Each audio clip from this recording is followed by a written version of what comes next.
Getting tuned up. Getting tuned up. I cannot play the black guitar today. I was going to play the black guitar today. Can't do it. Been cutting the album. Making the new record this morning.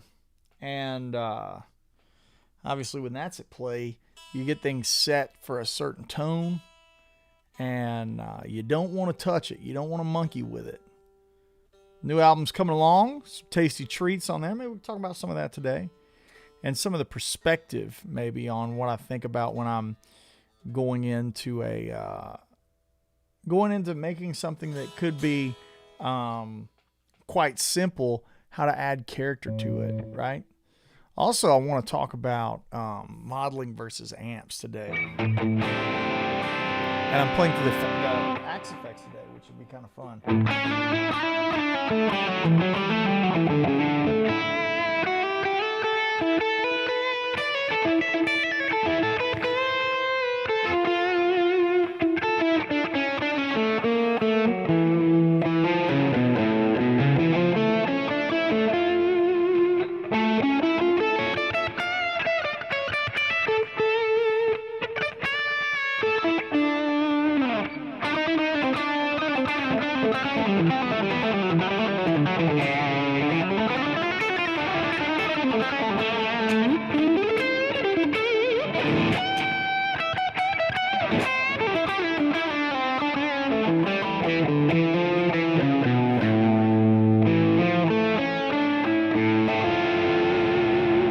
Y'all let me know if that volume is nice on the Axe effects. Or if it's too low.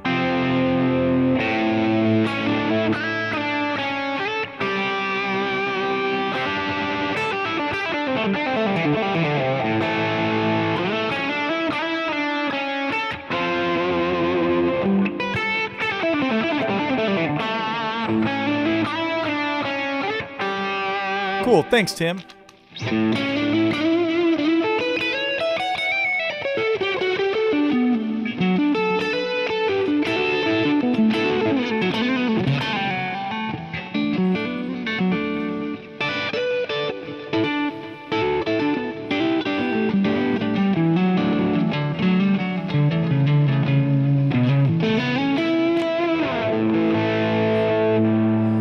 Digging in here. Get a little more level here, just a touch.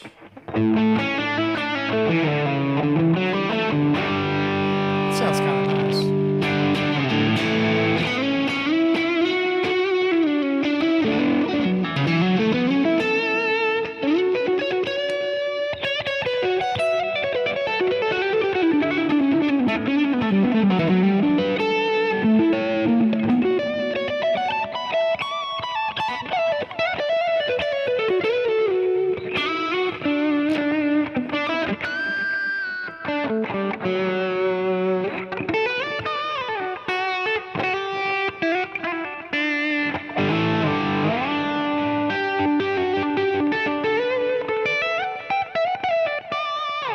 Yeah, it's kind of nice. This is a, dive right in. Welcome one, welcome all. I guess the salutations here. Excuse me while I adjust this camera. I feel like it's just a little aimed just a touch low. How about that? That's a little nicer. Welcome one, welcome all. Great weekend of football. Tennessee Volunteers putting 65 points on the board. I like that. Welcome Tuesday, the Tuesday hang here in the Woodshed. Really a delight of my week, and I look forward to it so much, as always. The only way we can do this week in and week out. Fine folks at Vidami, you heard me talk about it. You're always going to hear me talk about it. This little device right here allows you to go in to YouTube and various platforms, including TrueFire and JamPlay and all these places. You can pause stuff. You can loop stuff. You can slow the loop down. You can control all of the things in your media as you're watching videos and trying to learn guitar licks from players. You control all of it without ever having to touch a mouse. Right here. Stays at your foot, connects via Bluetooth. Amazing piece of kit right here. And there is a promo code down in the description. So you can get 10% off of your Vidami. Boom, right there. Can't do it without Vidami. Look at that. That's my special effect. I can do it down here too. There's a special effect there. You know? It's the wonders of the world that we live in. Modern technology. Oh, let's dive in with the topic of the day. Modeling versus amplifiers. We've been having some fun chats over on the old Patreon, the Woodshed Patreon machine. A lot of good folks over there talking about technique and chops. Just uploaded a Brad Paisley breakdown over there, like a dissection of Brad's licks. And I use the old Axe-Fx machine for that. And so obviously talking about amps and modelers and which one's better, and do you have patches for the Kemper, and this kind of stuff. I obviously love amps. I do. They're so good. Like, I love tube amps. They provide a thing that I enjoy. Maybe it's placebo. Maybe it's not. Maybe it's Maybelline. I don't know, but there's something in a real amp that I really love. You guys that see me live, I use real amps. You guys see me in the studio. I've got real amps. I've got a Bella on. I'm using a Bella on the record. However, that's not to say that I don't love modeling. Modeling allows me to do a lot of cool things. For example, right now I'm sitting on some kind of vanilla Marshall. And let's say I want to indulge myself, but I want to be a half step down.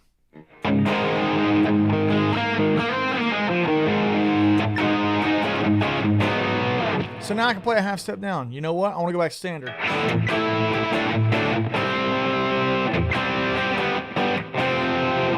Back to half step down.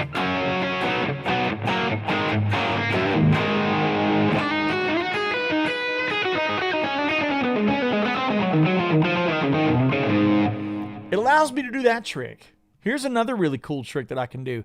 You love that 90s Eddie Van Halen wet, dry, wet thing? I'm going to give you a little less level. That one's a little hot, but that's okay because it's rock and roll. Let's go down a dB and a half, maybe. Right there.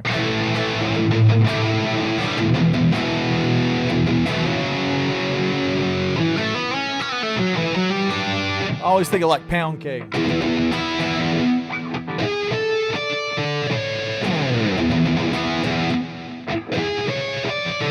All that kind of stuff.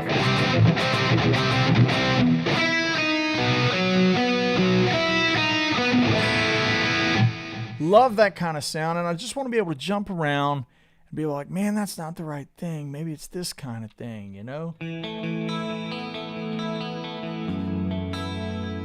Maybe it's that. I don't know.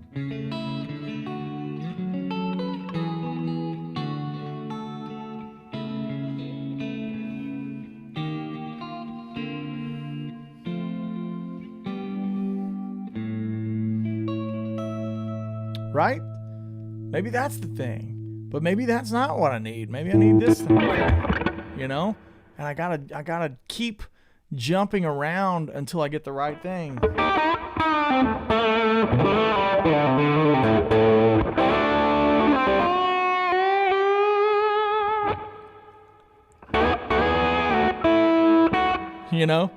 I don't know. But the Axe-Fx allows me to do that. And I really like that.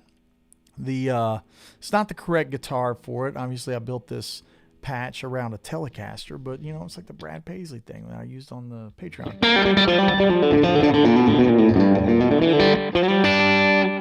Cool, right? It's like I can jump around and get all kinds of different levels of tone that I might be interested in. Different things, different kind of sounds, and it's quick. It's easy. Like, this one's quick and easy. Sounds nice.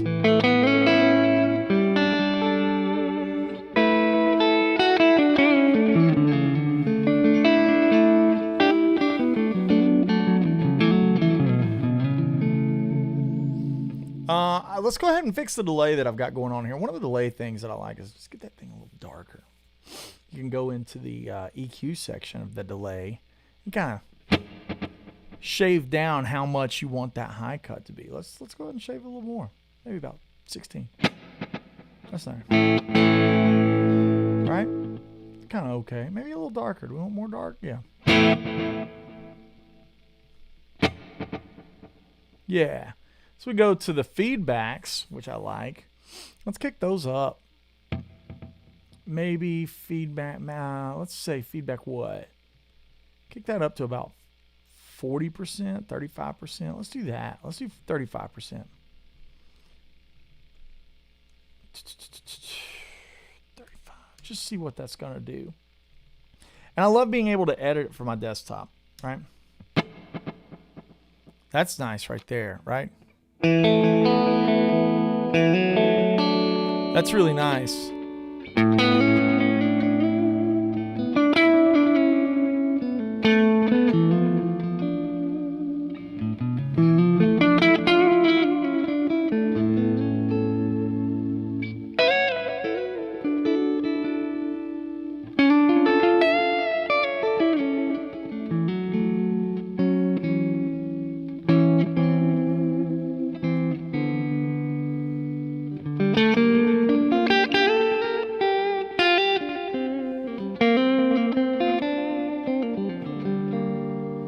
That's kind of nice. A little touch of verb. We can put a little more verb in the mix. Kind of nice.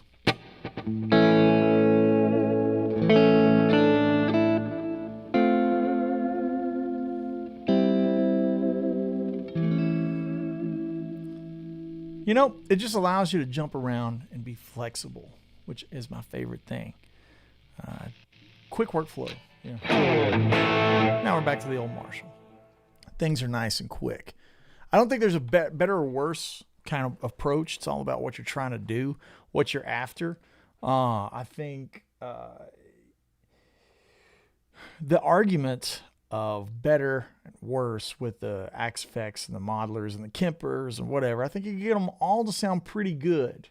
I think that you can also get down the rabbit hole. I was talking to Chuck about this. I was like, you know, you do the Helix tones, you do the Kemper tones, no matter how you set them, they capture the amps and they create the sound differently. So it's hard to get, when people ask me, hey, do you have this patch for Helix? I'm like, I would have to make that, and it wouldn't be made in the same way. Now, I'm not saying that it can't be done. I'm just saying it's painstaking, right? And so to me, the modeler is a get-rich-quick kind of solution. You know, if you don't have the luxury of floor space or volume or load boxes or all of these other things that you want to fall down the rabbit hole with, then tube amps tend to not be the right angle. But playing live, you know, it's like that's a different thing. You know, it's like the modelers tend to excel when nobody has an amp on stage and everybody's on in-ears. Usually where you end up in tight spots is when some of the band's on modelers and some of the band's on amps. You can kind of, you know, get into like a kind of creating a bit of a scenario, because front of house guys, when they're mixing, they're having to mix a guy that's got no stage volume literally with a guy that's probably throwing a little bit of stage volume at you, you know. So for me, I use it as a writing tool. I use it as a compositional tool, something that maybe even to do overdubs or teach lessons or whatever. It's a great tool for that. And I think that's really the takeaway, is that anything's only as good as whatever you're using it for, right? Whatever your goal is and trying to achieve that.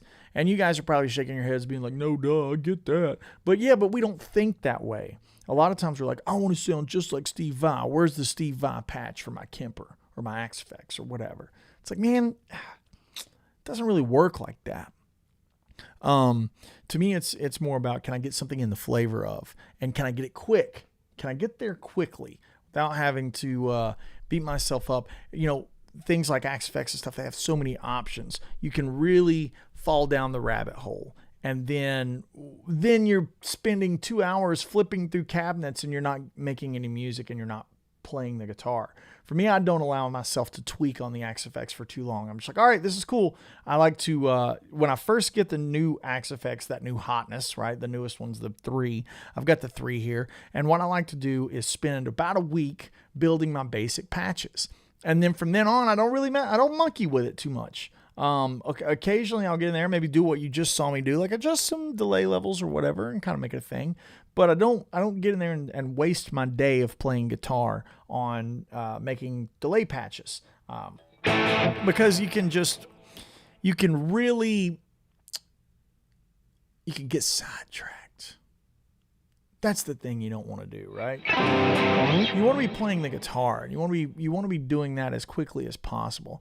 And if you'll just bear with me, I'd like to play on a clean channel. I'm kind of feeling that clean channel thing today.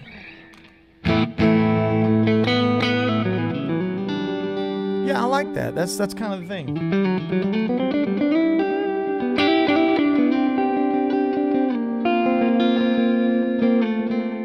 Like, I like that sound. Now, I would also, one of the things I might do instead of using the compressor block, which I'm doing now. Maybe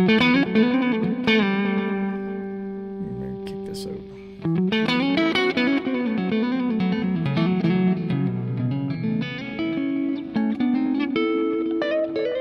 Oh, sorry.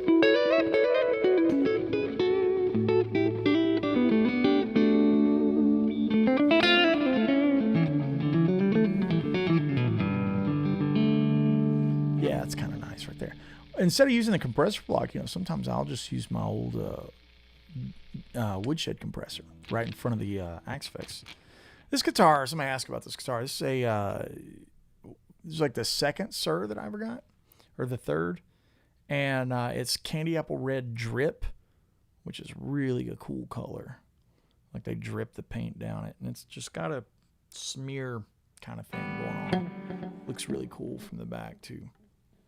And yeah. D series pickups. A DSH and a DSV. 5-way switch. Tremolo. Kind of nice. For some wiggle.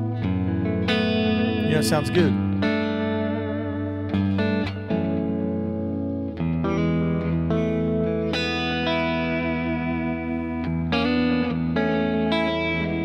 Yeah, sounds kind of nice.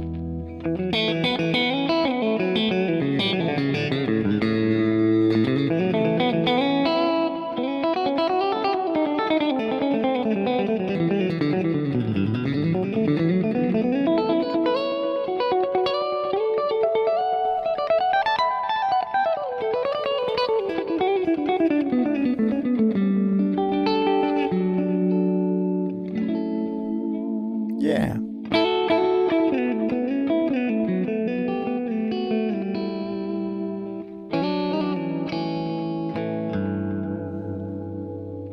Let's dig into the chat, ladies and gentlemen. My brain is kind of turned off on playing. I've been making this record all morning, so I only have one riff in my head,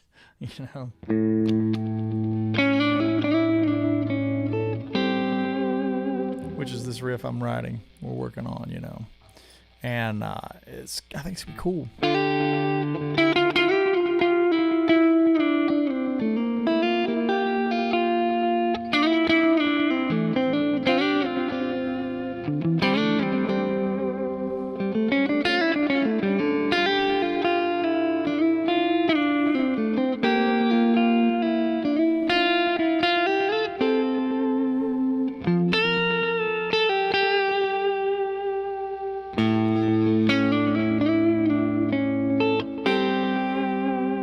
So that one's coming at you really soon. It's not really that subdued. It's got the big overdrive kind of thing.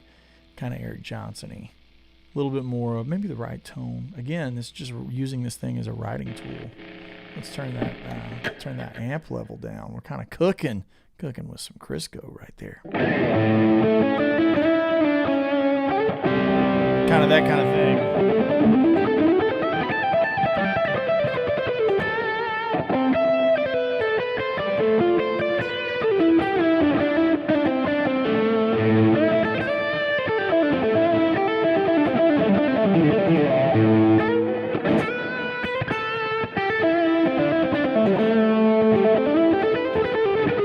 I suck today.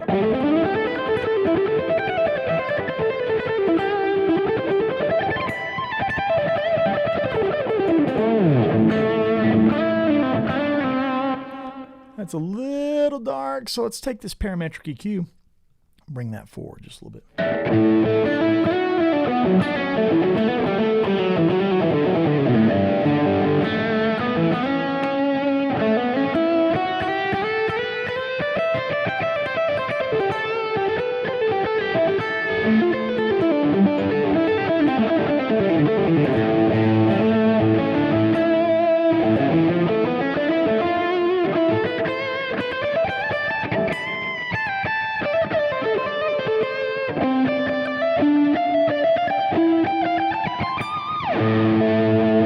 That's kind of cool, right? That's kind of a cool sound. So anyways, that riff is kind of built on that kind of tone. Digging into the old chat, the Chattercaster over here on the right-hand side of my teleprompter on the Woodshed Vision here that we've got. Jim Lewis, how are you, sir? Michael is in the house. Vidami, folks, good to see you. SRV Fender chiming in saying, does the new Vidami work better than the original? Mine always stops working after a couple of days. I have to reinstall it to get it to work. Have you updated it? As with all things in the electronic worlds, make sure you're up to date on the firmwares. That'll get the best of you. Same with the fractals and the modelers and the neural DSPs. They're a lot like consumer electronics. They're a lot like your old Xbox or PlayStation. You have to keep that thing up to date, or you run into boogers. You don't want that. Let's dig in. That's my thoughts for that. Joe John in the house. Clean sound beautiful. Thank you, sir. Thank you.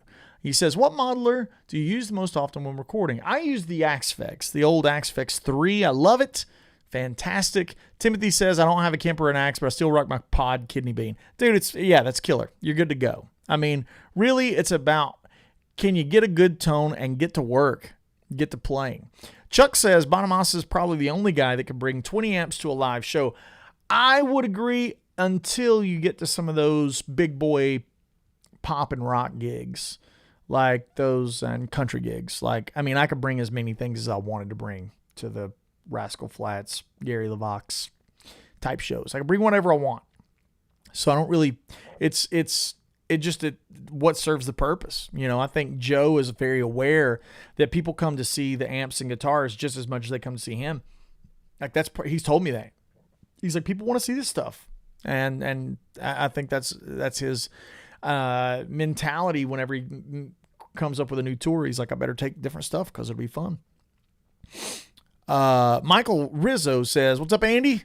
Just got an FM3 and I'm really feeling the sound. Fantastic, Michael. A lot of the patches that I use that are for sale on my page, a lot of those will load up into FM3. If they don't, for whatever reason, you can just change the cabinet block. Usually that's the thing. Electronic Santa says, nice red beauty. Yeah, it's cool. Killer guitar. Love it. Shane Phillips says, sounding great. Thank you, Shane. Greg is in the house. Joe John. Showmanship is definitely important, you know.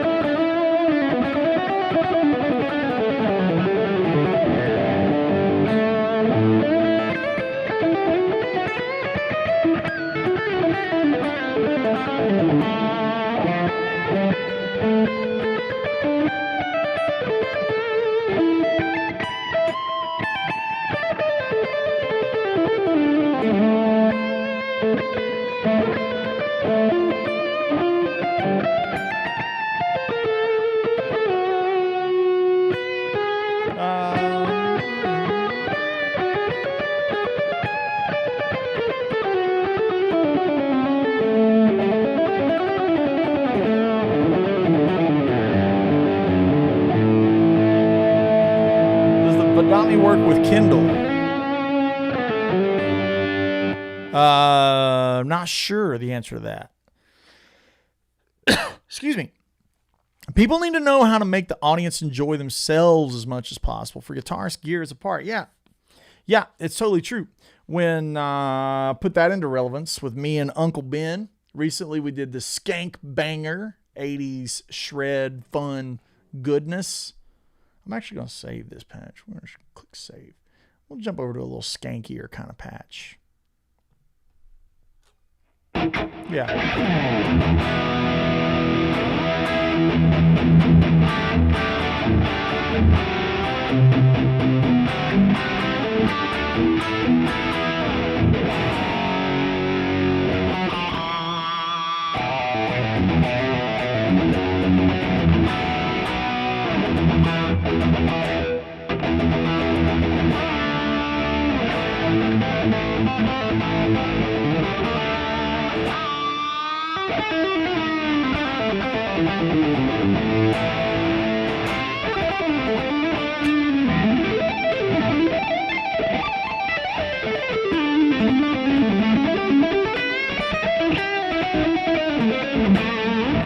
Yeah, that kind of thing right there. When you're skanking it out, we like to bring guitars that are flashy, some zebra stripes. There's a pink guitar that I play that's Dayglow pink with like black venom kind of drip off the top. Yeah, sparkles, Eddie Van Halen guitars and stripes and all that kind of stuff. I love it. I love that kind of stuff. And the point is the same, is make the audience feel like they're in a time warp. Make them feel special. Play, it's like we could easily do that gig on modelers laying on the floor with in-ears because we use in-ears. But there's something cool about a half stack. So we use half stacks. It's cool. The audience likes it. Like it fits the thing. Our drummer typically plays, really custom drum kits because he's the drummer that works with me a lot. And really pretty, like Bobinga kits and stuff. But like for Skank Banger, he plays I don't know what the stuff is, but it's like the John Bonham stuff, the plexiglass looking stuff. But it's like white, and then there's lighting inside of it, so the drum shells actually light up. It's all part of that stuff, which is really cool. It makes the audience feel like they're in that time machine and they get to go back to 1987 or whatever. It's fun. Greg says Skank Banger show was great. My wife just loved this show. That was super fun. Loris is in the house. Crispy high fives. Timothy is in the house. Skank Banger, my friend. Yes. Hey, Andy, Jeff Hall. Hey, Jeff. Any plans in the works to come out west? Any gigs in Colorado? Finishing the album. Top priority is album. Outside of that, I think most of the dates are listed on the website. There's a handful that are not. We leave to go down to Florida next week with Gary. I'm doing a little bit of that sideman thing with Gary. I love him. I love the Rascal Flatts guys, all of them. Joe Don, Jay, Gary, if you see this, much love to you. But yeah, working with Jim Riley, Mike Hicks, Nick, Adrian, it's a killer crew. So I like to do that. I just do that gig because it's awesome. Like I just enjoy it. So we've got some dates that are here and there, and I need to get those updated. But as far as coming to Colorado, I know it's inevitable because there's some clinic dealer type of things we're going to do, and Big Sur dealer is out that way. But I definitely want to do some shows out there. They're like Andy Wood shows. Mark Lettieri and I have talked about putting together a tour routing for next year that might be kind of fun. Who knows what the future holds? Really, that's the thing.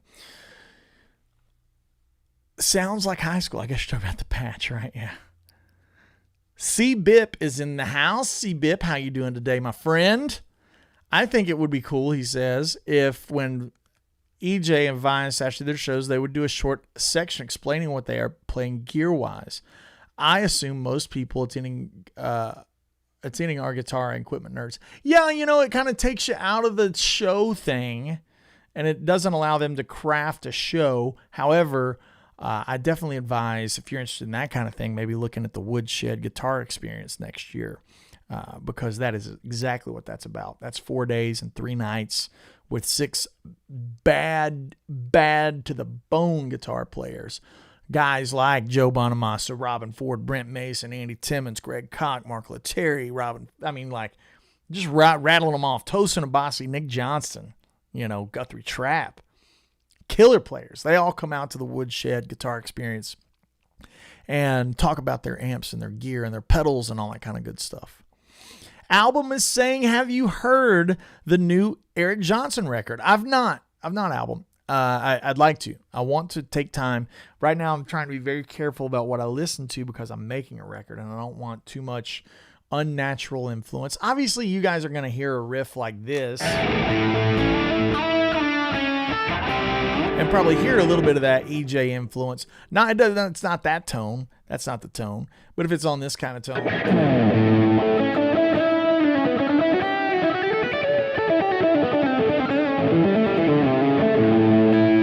you know, it kind of gets a little EJ-esque. But I want that influence to be organic. I don't want that to be something that sounds like something he's doing right now. I just want it to be like, oh, yeah, Andy likes Eric Johnson. You'll hear that those kind of licks, right?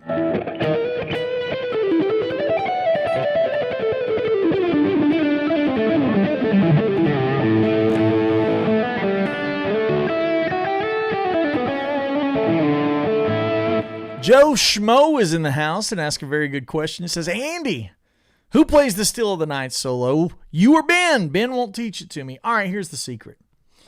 When you listen to the isolated guitar from Still of the Night, it's real weird.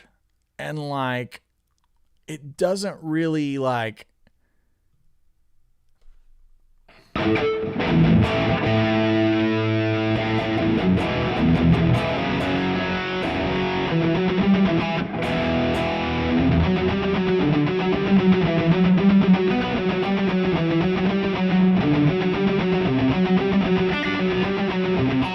Like all of that kind of stuff is kind of straightforward, you know. You got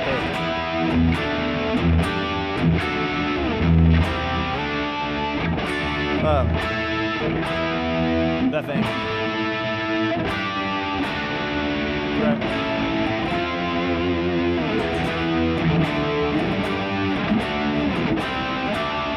right? So that all that, but when it starts into the actual, whatever the, you know.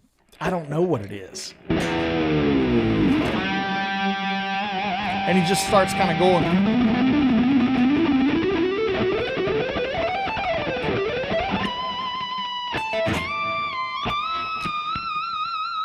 Like that whole lick is kind of like weird and nothing. Like when you hear the isolated guitar, there's a lot of like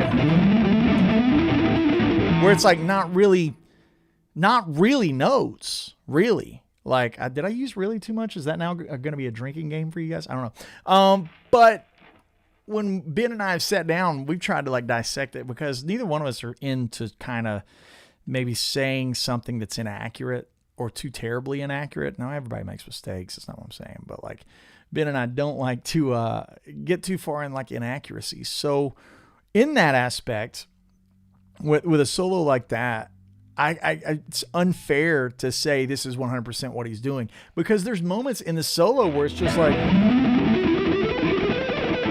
where it's not really clear. Like if I was going to play those notes, like you can hear every note, or I hope you can.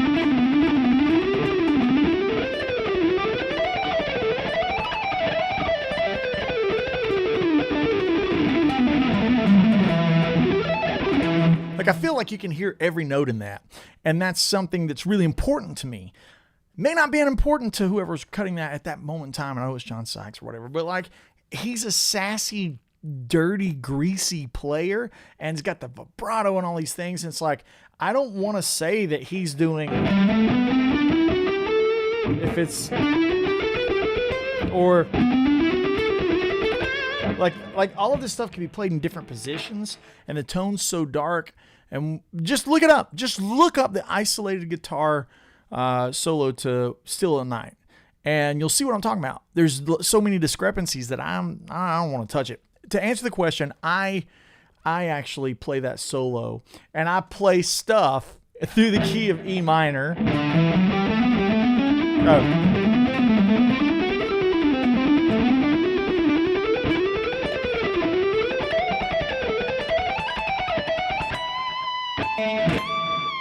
So this is one thing I can say. It's, you know, it's got that thing on the end. So it's kind of framing all of that E minor stuff. that thing.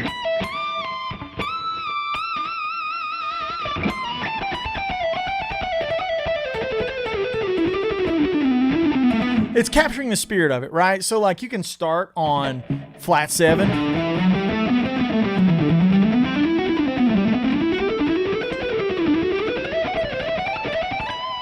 That would be a cool way to do it.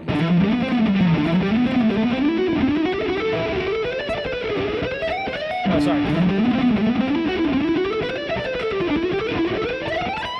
You could do it starting on 1. You could start down here on 3. But it kind of loses the vibe at 3. But I know it starts with like this like weird, like that kind of thing. 6s play a lot of 6-note groupings. I think the hardest part is like coming in the inside picking where it's like...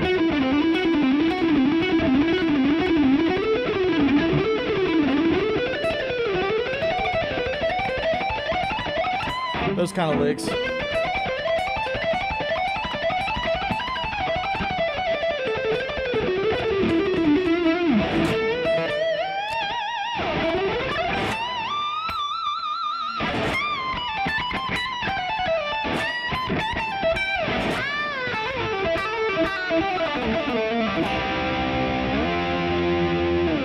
It's about being sassy on those bends. That's the most important part.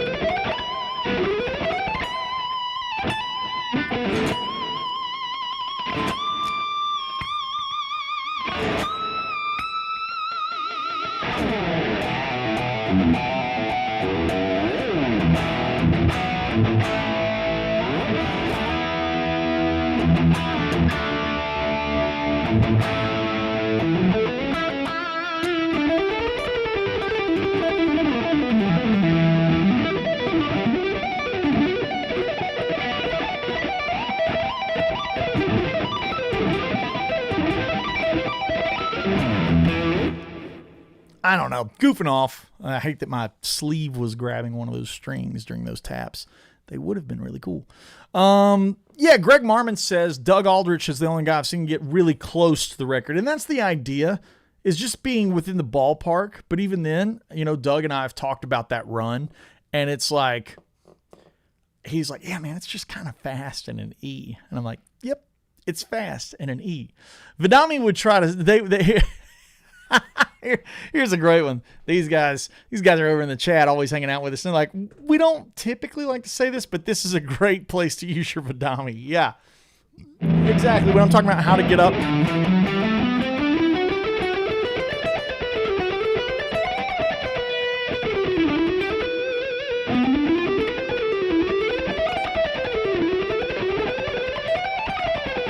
It's all about those 3-note per string things.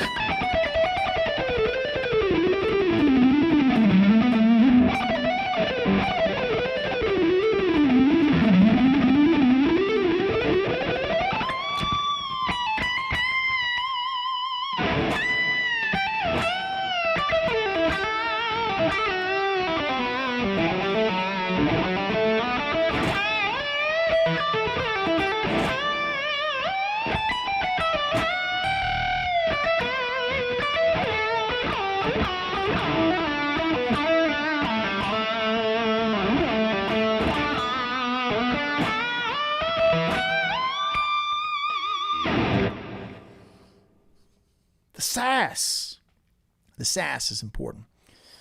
Michael in the house. As long as you get to the end notes and capture the spirit, totally works. That's the kind of thought we have. And it also makes it where I can kind of enter the lick wherever I want to. Because the front of it's really mushy. I could try adding the post-amp block things. Hang on. Somebody's asking a question. Michael says, I'm going to have to check out your patches. Please do. I'm using one right now. I'm using the Herbert patch. So that's on andywoodmusic.com if you want to download this patch. There's a little pitch shift, a little delay. Stereo delay, a little verb.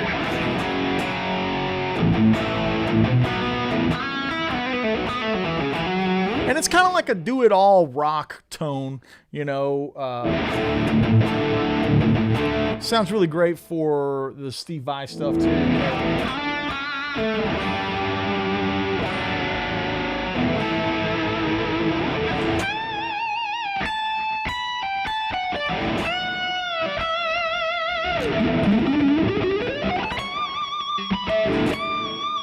This sounds really good for that stuff. Yeah.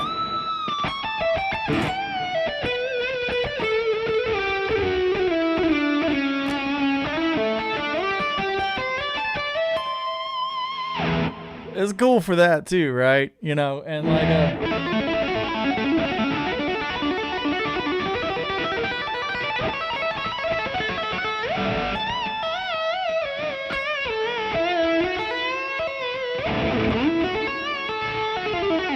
all that kind of stuff is really fun. So, let's write it on down in the chat room. Oh, I skipped so far. I'm so sorry. Hang on. Your run captures the spirit. Okay, now we're caught up. Are you getting the distortion from the amp model or the pedal model? I never used a Helix. Sorry. Fishbulb, I'm using an Axe Axe 3, and I'm using this distortion is coming from the amp block. This is the Herbert. Just straight in. Michael Rizzo says, what happens to stepdad speak? That's for stepdads. I'm your real dad. So,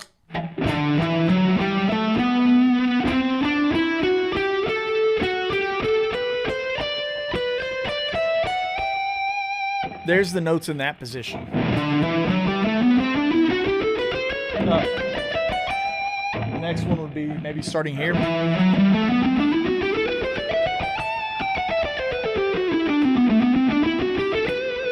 That's 1, 2, flat 3, 4, 5, flat 6, flat 7, 1. Natural. Walking it up in each position.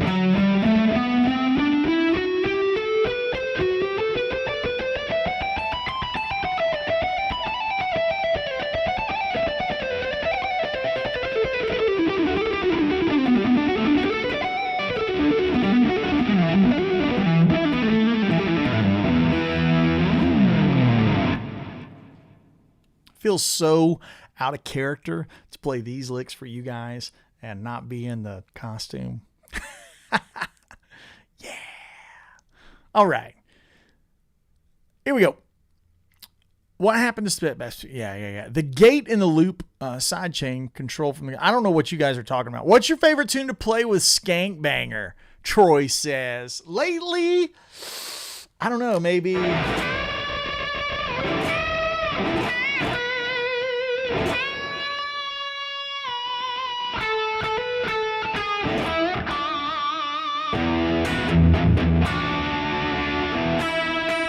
Maybe that one's pretty fun. That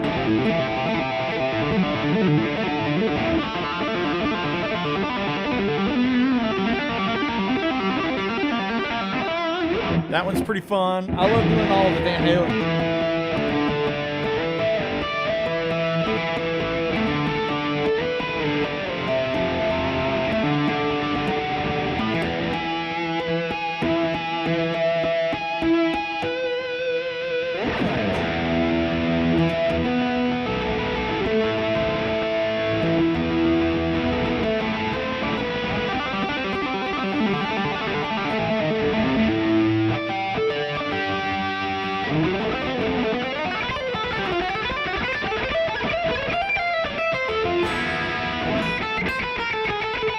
I love all that stuff. Let's see, what is it?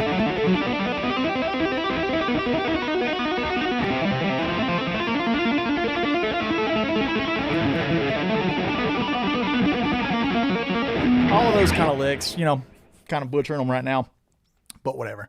I love the Van Halen stuff. I love to play... What is another fun one that I love to play in that band? I love all the Motley Crue stuff.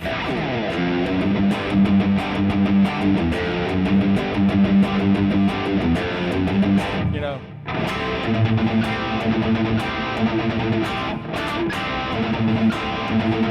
I love to play that one. I love...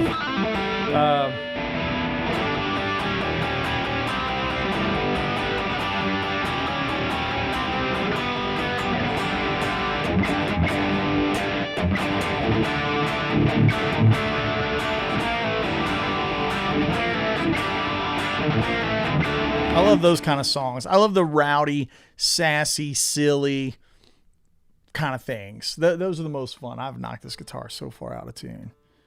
Just whacking around on it. But I think that's what's really great, getting back to the modeler thing, is I'm able to put all of this sauce and schmutz and stuff all over the tone, and it's quick and easy, and I don't have to worry about winding up one of the 100-watt heads and like building this whole signal chain. It's just kind of like, it's kind of just sitting on go, and you can rip this stuff without blowing your eardrums apart, because, you know, big heads have to be, they've got to be wound up. You know, that's such a thing. That's such a thing.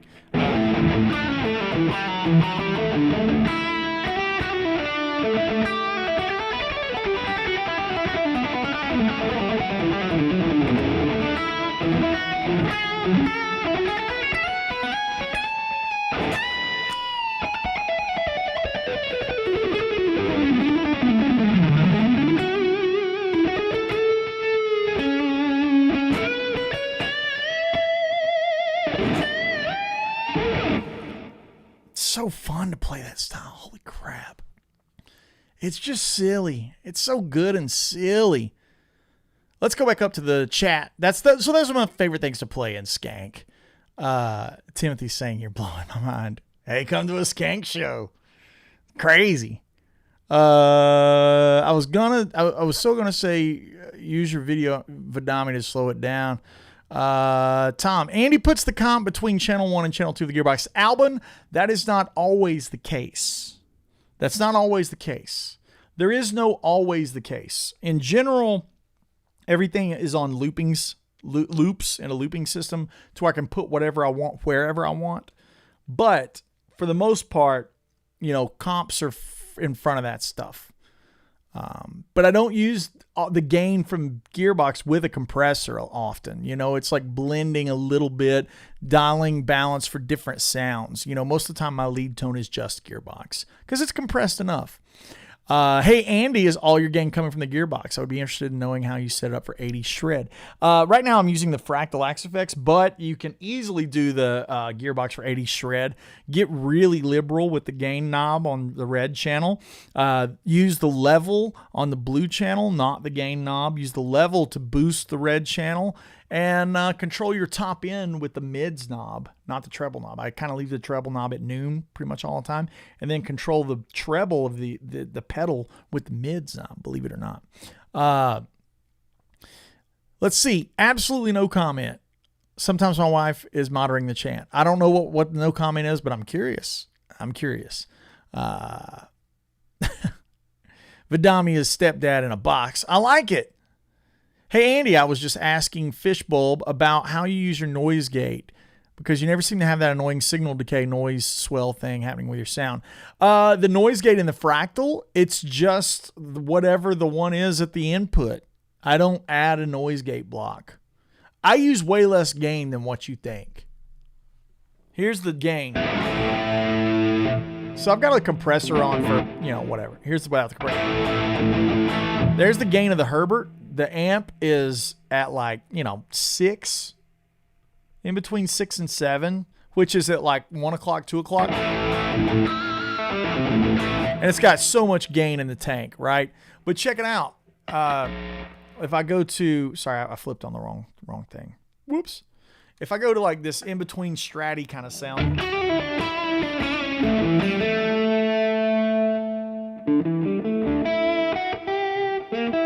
I mean, it's not clean, but it's clean enough. Especially for 80s ballads, you know. Let's see.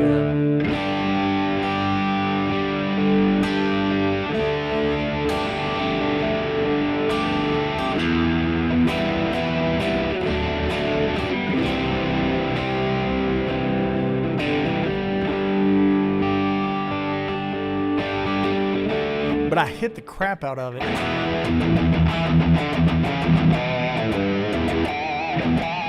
So this is my distortion pedal.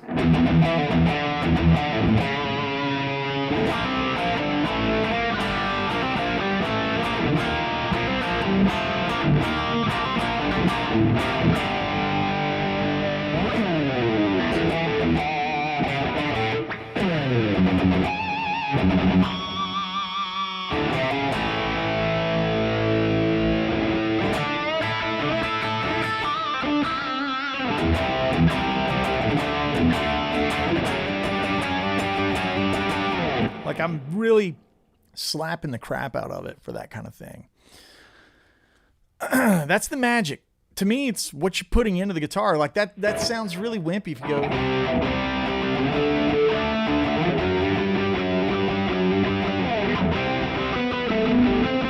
Versus...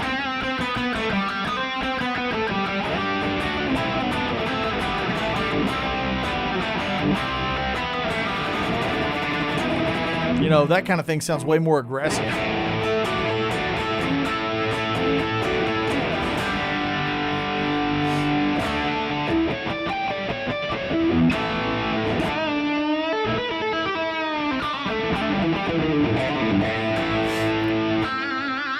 I'm going to sneeze. Oh. No, I'm not. Oh, now I'm caught in that awful in-between realm. Oh, man. Oh, this sucks so bad. You know when you're like wanting to sneeze, but you can't? Crap. Anyways, Dustin, that's the thing, is I'm not using as much gain probably as you think I am. Oh, man. Oh. What is the music you listen to during the days you make your album? Lately, I've been listening to a lot of Tom Petty, listening to some Elton John. I've been listening to Chris Stapleton. The other day I listened to Chris Thiele's Bach's, what is it? The Bach, not the cello suites, partitas, sonatas. Listen to that. Just listening to things that I'm not overthinking, and I'm not being a guitar guy, and I'm definitely not listening to guitar lick kind of music. Rarely am I listening to any kind of like Steve Vai or EJ or John Petrucci or anything when I'm making an album. I try to I listen to the Dixie Dregs when I'm on the road playing a lot of country music or bluegrass. I listen to John Petrucci when I'm playing a lot of country and bluegrass. Right now I'm just listening to feel good music, for whatever that means. Like, I watched the Elvis documentary the other day and I listened to some Elvis music. I can always put on the Weezer Blue album. Like, that's like, just put on the Weezer album if you don't know what to listen to. I listen to, around dinner time, I'll put on some kind of tropical thing, Jimmy Buffett channel. Stuff where I don't feel like I'm a guitar player or a musician. Just stuff to like I said, like Elton John. I got a record player. We've got a record player in the house. And I just bought Van Halen 1 and Elton John, like the massive compilation from Elton John. But I feel like Van Halen 1's interesting because when I listen to it, I'm still a little kid and I'm not dissecting the guitar parts. The moment I hear Julian Lage or Brian Sutton or, my favorite guitar players, I immediately want to grab my guitar and start learning licks and start learning chords. And I want to be a guitar player. So I'm very careful not to listen to that stuff when I'm making an album being a guitar player. So my message is honest.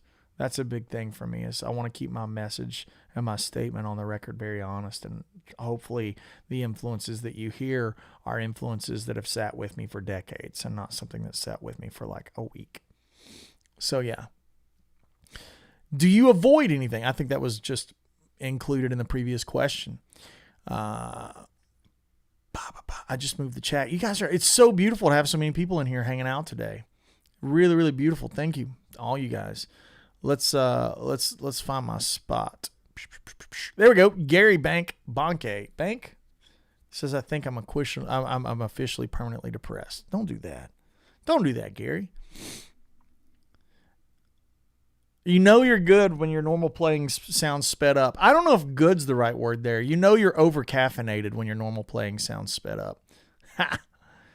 Here we go. Chuck says it best. I'm not a guitar player. I'm a mandolin player. Don't worry about it. When you tune your guitar in Axe-Fx, do you go slightly sharp, or do you? I actually bring the tuner down below because I want to hit it and I want to make sure it goes sharp. Does that make sense? I hit hard, so I want to make sure that the guitar is in tune to my velocity of my hand. What adjustments would you make if you took the modeler to a gig. Michael, I would ask you this: which gig? Because I would build patches for that gig. If I was going to play a bunch of country stuff and Life is a Highway, I would not use this.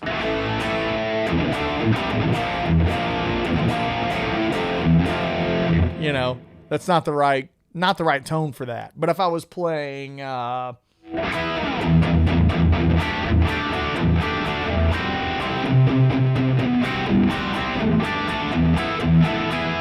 I was playing that, then yeah, that's the right kind of tone for that.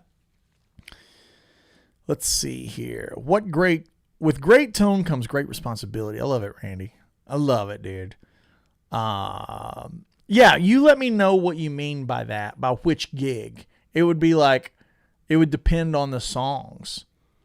Chuck says, my 67-year-old fingers and wrists ache just watching. I'm just goofing off. Man, don't take what I'm playing seriously. Michael Rizzo says, I hate to be a buzzkill. Don't be a buzzkill, Michael. Me carrying half the friggin' show on my back is over, hence the FM3. That's the thing. That sucks. Loading in stuff sucks. Moonglow says I have 0 speed. It doesn't matter if you play the right notes. Like, I don't know how we got into this over-caffeinated world, but I could easily just kind of live right here for the rest of the day.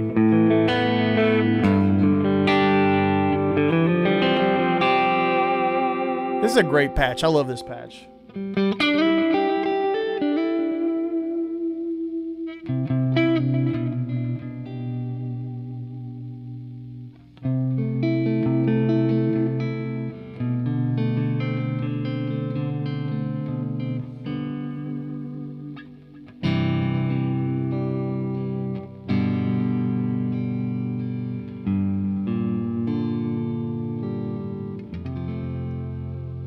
I love that kind of stuff. A little bit of drive. Let me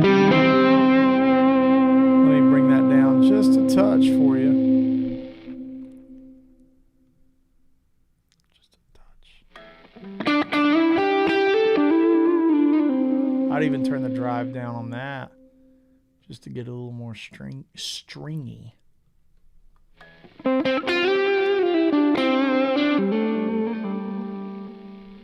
Brighten that thing up too a little bit. Let's see how this is going to work.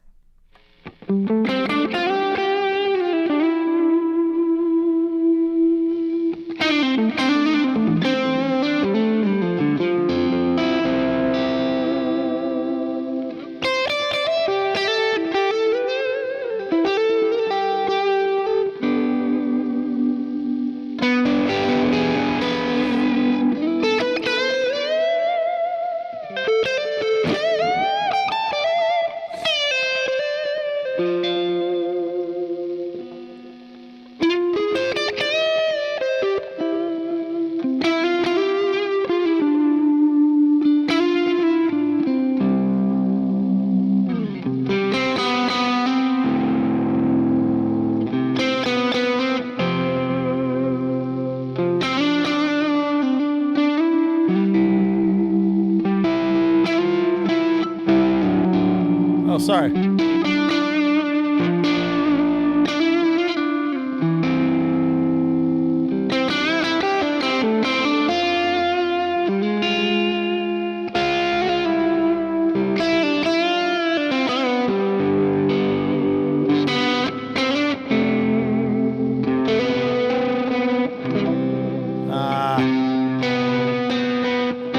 I wanted that double, that thing. I love those.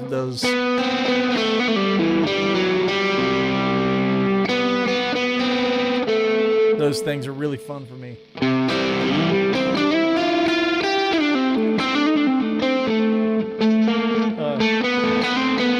Here's another one.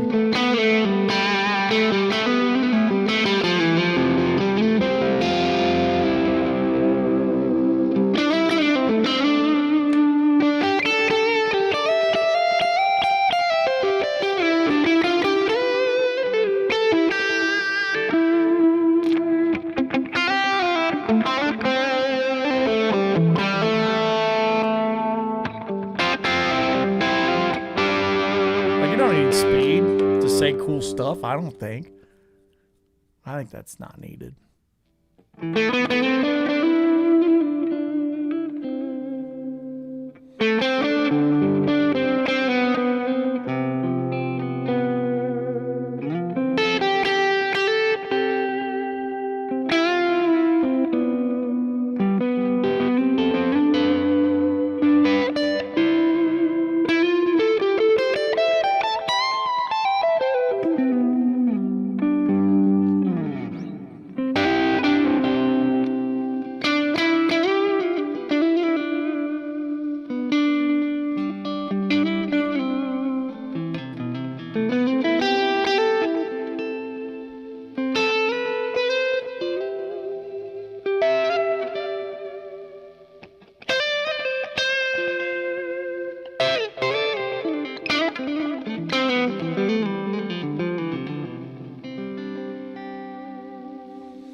just kind of noodling around and playing through some chords. I don't know. Do the same thing with the gain around the high end around noon. Tom is saying, well, now I'm completely mixed up and I have to experiment. As an accomplished musician, what impresses you and other players? Touch, tone, sensitivity, and control. The thing that I don't like is when I hear a guy bend and it's like,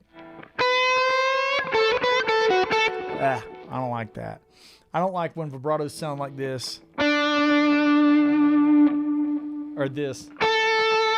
Like nothing's happening. You know, and also, it's like, those kind of things are like bends where they sound like, I don't like that. You know, some guy goes for a blues bend. Like, no, I like if you're going to bend it, let me know.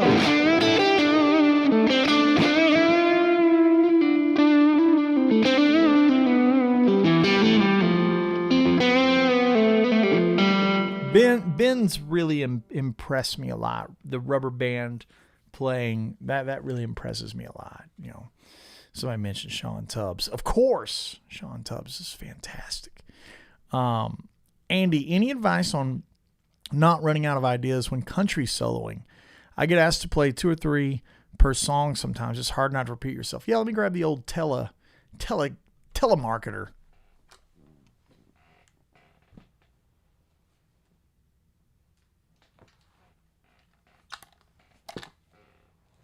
The old B-bender from back in the day. Boy, if this guitar could talk, man. This thing has had many, many gigs. This is its second neck because I refretted the first neck so many times there was just going to be nothing left. Nothing left at all.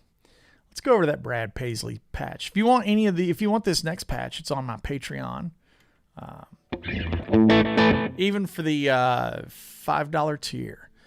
Shameless plug, I guess. If you like what we do and you want to be part of our weekly classes, we do a Zoom call. It's on patreon.com/AndyWoodMusic. I create lessons, obviously, and videos that are exclusive to that platform. And as I make things, it's like I'll upload the Axfix patch. So you guys, and also talk to you about how to build that tone for yourself, where you don't have to.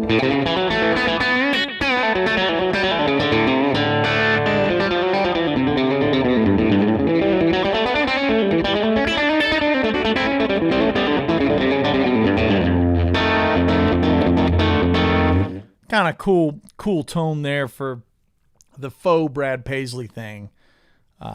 Maybe a little less on the mix. That's kind of nice. Yeah, somewhere around in there is kind of nice. Not running out of ideas is a big one, right?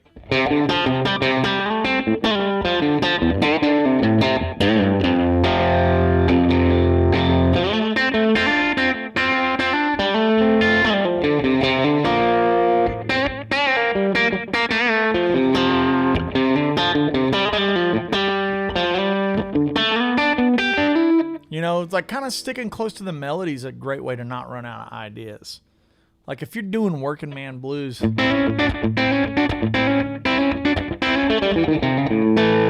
know,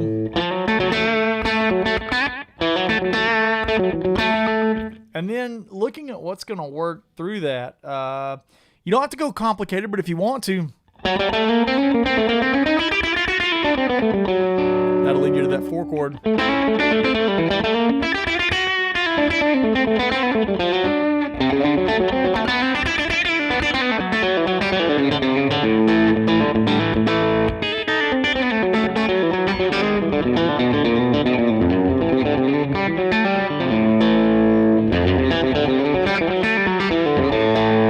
Like right now I've got this like Brad Paisley kind of tone set up, and I'm kind of using a lot of those open strings like he does. If I wanted more of the kind of pseudo Brent thing, it would be closer to here. You know, a little rounder. And I would actually like maybe adjust this EQ range a little bit. A little bit in the mids, actually, is where I would probably Probably start poking at it. Just taking a sweep at what those mids do. Right? So maybe right in here.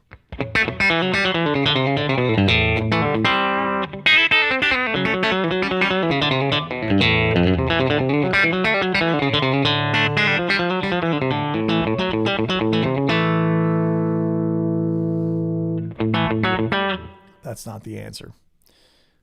You know, this maybe right here. That's not bad. Kind of the pseudo fake Brent thing. Maybe a little more on the input drive. Kind of nice right there. Get it to bark just a little bit.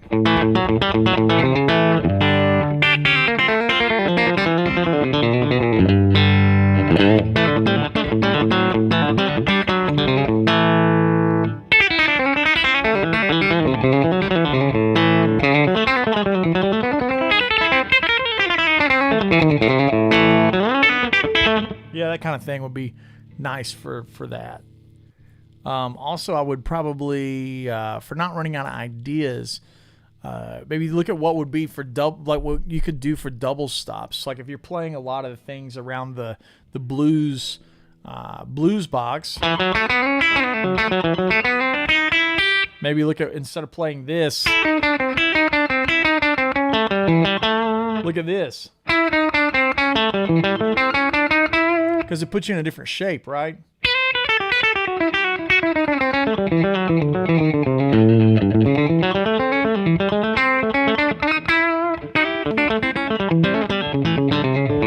You could also play those down here.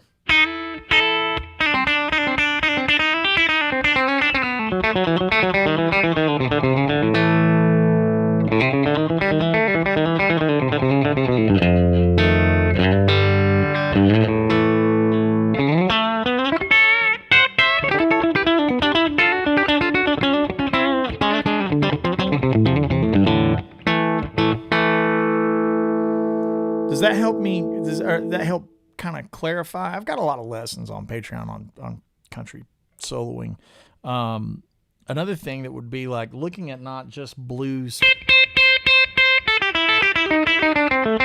because that's only so long. You can only maintain that kind of sound so long before you need.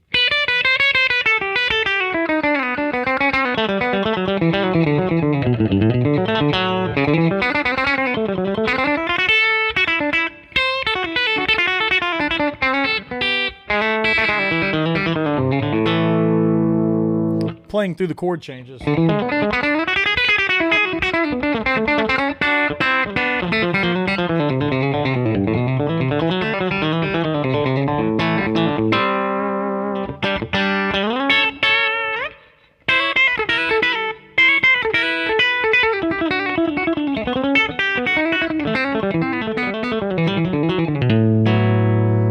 Looking at the 9 is interesting.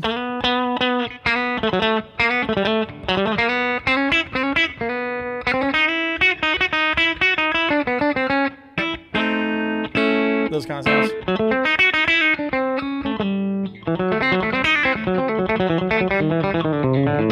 Just anything to kind of break you out of. That's where you run out of ideas, is you just start playing blues licks all the time and blues shapes, right? Thinking more of it like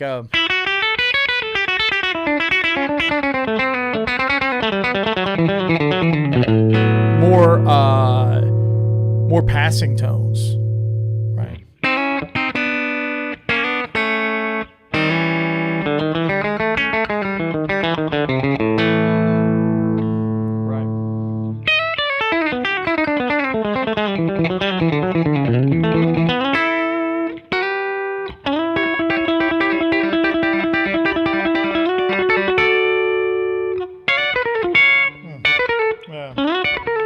I mean, like changing the timing of things is really fun too.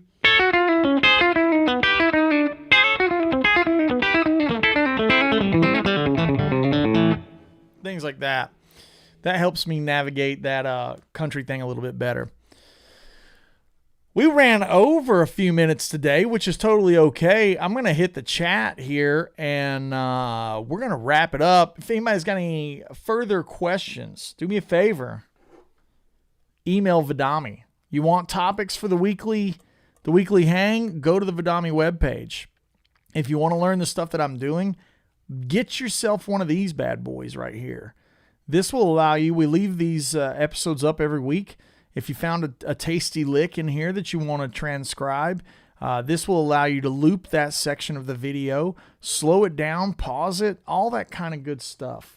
Bluetooth will work with your phone, your iPad, all that kind of good stuff. Works on so many different platforms, I've actually lost count. I can't even keep it straight. Go to the Vidami website and shoot them a message. Let them know that you're hanging out with us here on a Tuesday and you're enjoying the show week in and week out. And let them know what kind of topics you'd like to see. They get that information to me, and then I kind of put that on the docket.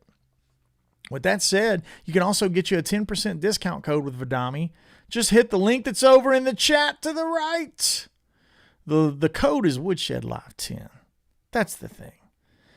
Robert Green says, I hate noise gates. They feel so bad to play with. It kills something in the sound. I use them if need be, but overdrive. That's the thing. It's only a necessitative thing. I have a noise gate built into the gearbox. Most of the time it's off. But if I play a really loud, nasty room, I'll slide it in. As Whitesnake says, slide it in. I'm having trouble with the amount of gain I need from some pedals in order to get that type of lead tone. How would you approach that situation?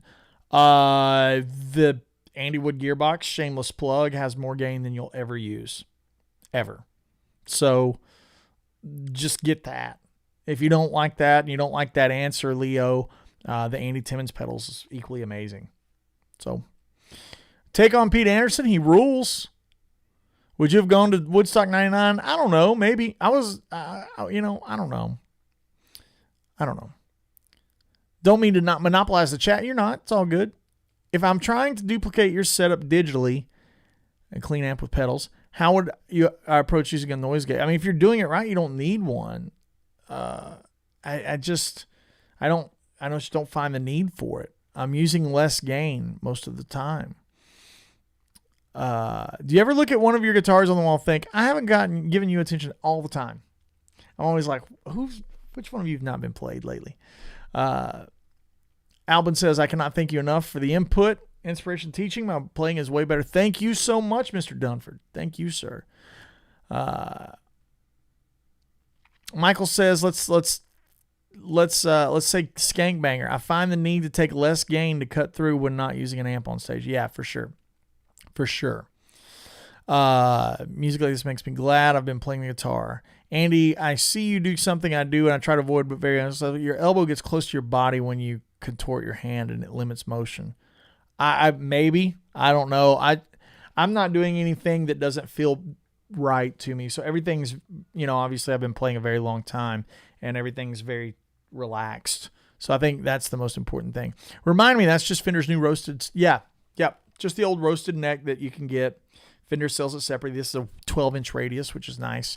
Chuck chiming in here with the Patreon. If you want to join, we do a live Zoom masterclass. It'll be taking place tomorrow night, around 7:30-ish. And you can have your guitar and ask all these questions, and it's not just limited to chat. It's video, actually video call.